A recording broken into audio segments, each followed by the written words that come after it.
G'day Australia. I'm told that we've got a lot of new people joining us, so I'd like to welcome all of you new people. We've got a very large following now. In fact, it's not just Australia. I've spoken with the USA this morning, and I've also wished a gentleman in the UK a happy birthday. So we are growing, and I'm very proud and pleased about that. I'm going to ask I'll just tell you, Les Power is my name for those that have just joined us. I'm the founder of the Will of Australians. For your information, the Will of Australians, it never has been, is not today, and nor will it ever be a political party. On that you have my word.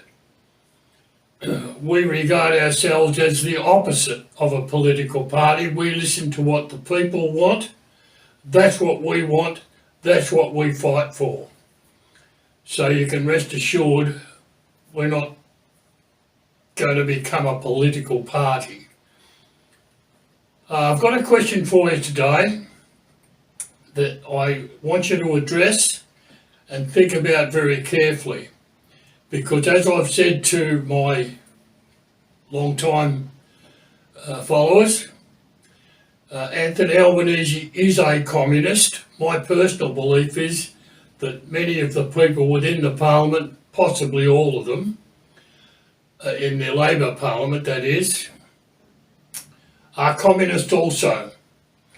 And I've got something that I'll let you know my thoughts about that before I end this video, which I'll try and keep it as brief as I can.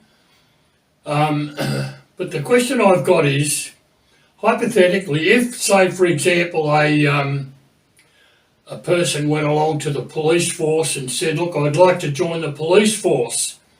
They said, well, okay, that's fine, blah, blah, blah. Here's a form you've got to fill out, questionnaire, age, name, date of birth, all the rest of your background, all that sort of stuff. The person fills it out, hands it in, making it all quick. It all gets approved. This person says, yep, okay, you can become a police officer.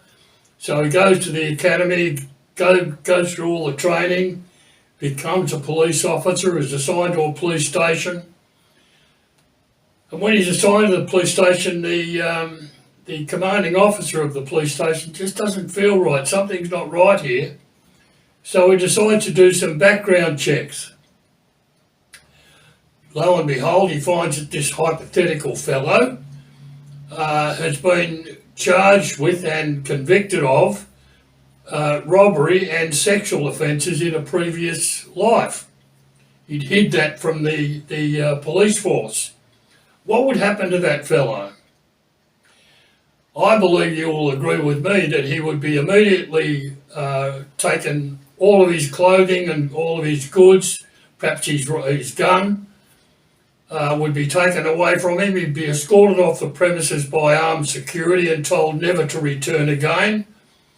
And at an administration level, all of his entitlements would be withdrawn, like superannuation, long service leave, and of course any pension that might be applicable, which it wouldn't be in that case, but you know what I'm getting at. My question to you is this: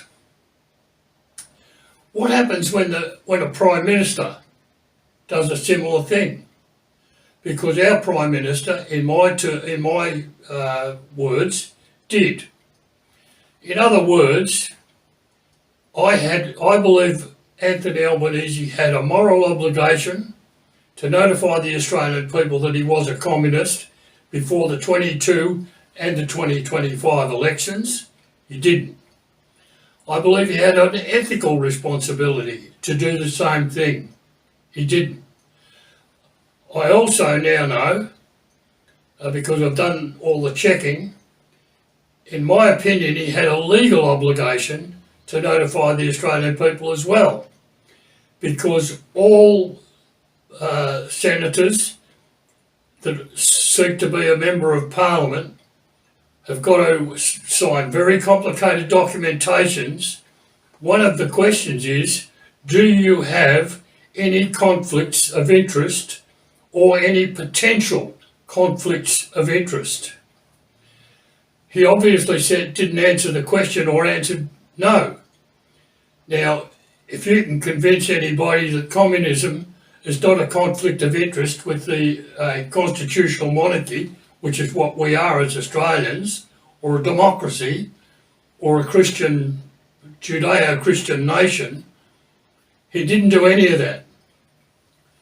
What should happen to Anthony Albanese now? I'm investigating that, and some experts are investigating it as well, because I believe he is the worst Prime Minister we've ever had. Certainly the worst Prime Minister in my lifetime, and very likely yours as well.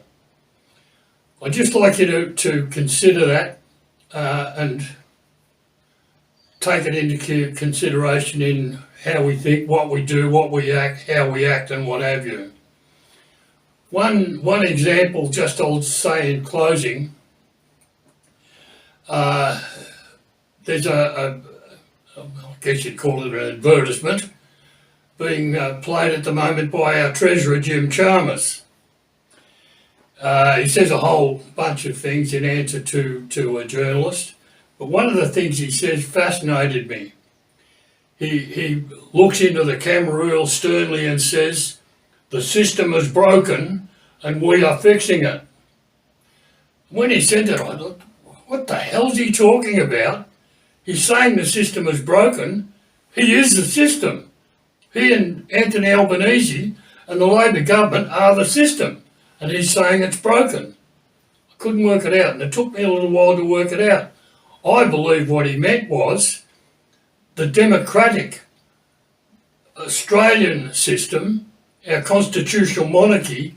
He believes, assuming he is a communist, he believes that that system is broken. I don't. No one else around the world does, and I'm sure you don't. But I believe that's what he was talking about. The system is broken, meaning our previous Australian system was broken, and we're fixing it. What he means is we're in the process of installing communism into Australia. That's my fear. That's my belief. I leave that with you. God bless every last one of you. God bless Australia. Bye.